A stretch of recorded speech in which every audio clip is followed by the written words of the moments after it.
Now, the biggest manufacturing company in Britain, BaE Systems, is pleading guilty to a charge of conspiring to make false statements to the US government. It's being fined £280 million. It has also come to an agreement with a serious fraud office in the UK for failing to keep accurate accounting records.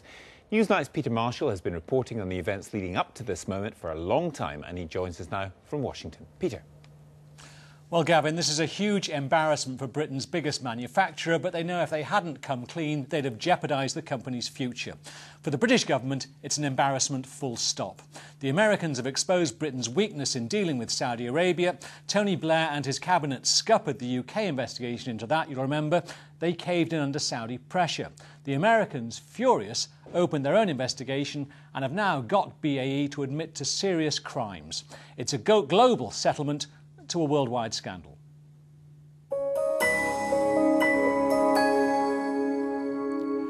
Margaret Thatcher promoted it, and 25 years on, it remains Britain's most lucrative sale of anything, anywhere, to anyone. The Al-Yamamah contract was worth £43 billion. It involved selling Tornado fighter jets and an entire arsenal to the Kingdom of Saudi Arabia. From the start, competitors suspected Britain was illicitly greasing the wheels.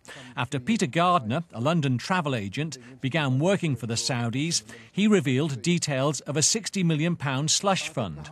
He told of exotic holidays, luxury planes and limousines, all secretly paid for to keep them sweet. Newsnight showed how Sir Kevin Tebbit, Britain's senior defence official, was rebuked by the US Assistant Secretary of State over persistent allegations that BaE pays bribes to foreign public officials, the continuing absence of any investigation by the British government of allegations of BaE bribery would be difficult for us to understand. The Serious Fraud Office began an investigation. Then, just as they got access to Swiss bank accounts, the British government stepped in, warning the Saudis threatened withdrawing intelligence cooperation, affecting terrorism. In the words of the then SFO director, there'd be blood on the streets. He stopped the investigation, focusing instead on alleged BaE corruption in Africa and Eastern Europe. The following year, the BBC revealed the full scale of the secret payments to the Saudis. Prince Bandar, the former ambassador to Washington, had received as much as £1 billion in his American bank account. The Americans saw their chance. If Britain wasn't going to investigate, they would. And today, we have the results.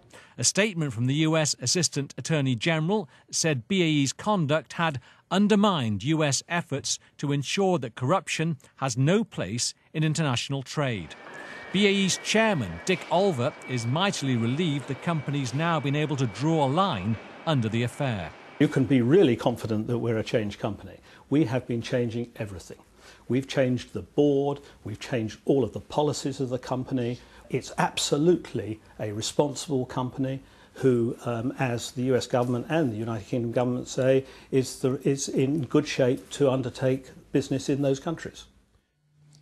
The point is, if BaE hadn't held their hands up, this could have been much worse. Any company convicted of corruption here in America is barred from the Pentagon, where BaE sees its future profits. So they'll be arraigned in a US court and admit making secret payments, but they won't have to utter the C word. As for the UK Serious Fraud Office, which all but collapsed under the weight of this scandal, they've been delighted to ride shotgun with the Americans.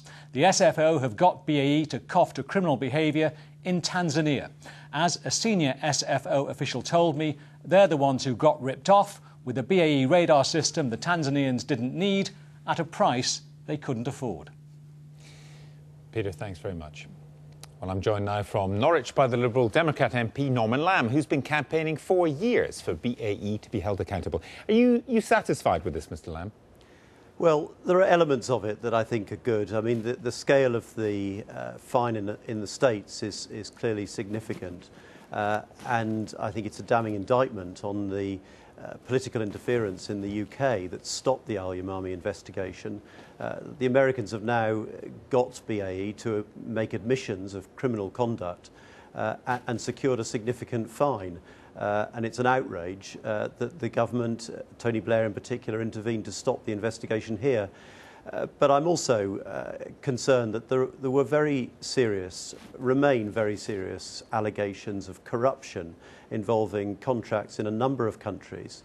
And ultimately, the charges that we see admitted today are administrative charges, not charges of corruption.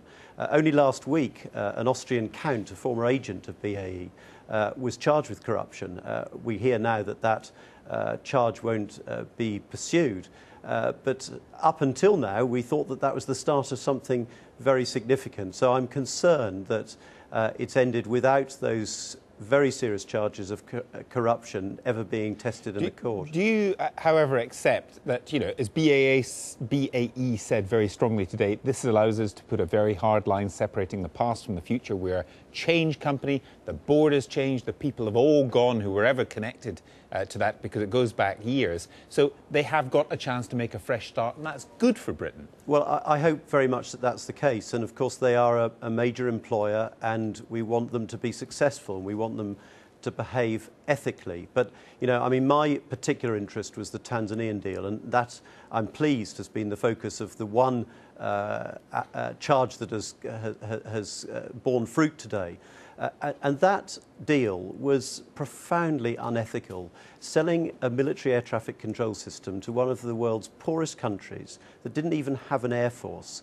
And the real political scandal was that the British government facilitated that deal. They sent through, they gave an export licence to that deal, knowing at the time that there were concerns about corruption. Claire Short, in 2001, took me into her confidence and told me of her concerns. Those concerns were communicated directly to the Prime Minister at the time, Tony Blair, and yet they allowed that deal to go through. And no one has been held accountable for that, and that's scandalous. But I was just going to say that that is about the government and government action, isn't it? And in a sense, you know, almost forget what the company did. This is what the government allowed to be done in the name of Britain, and that's a different matter, isn't it?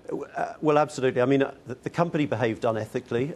Barclays, incidentally, provided a cheap loan for the deal as well. That has never been properly investigated.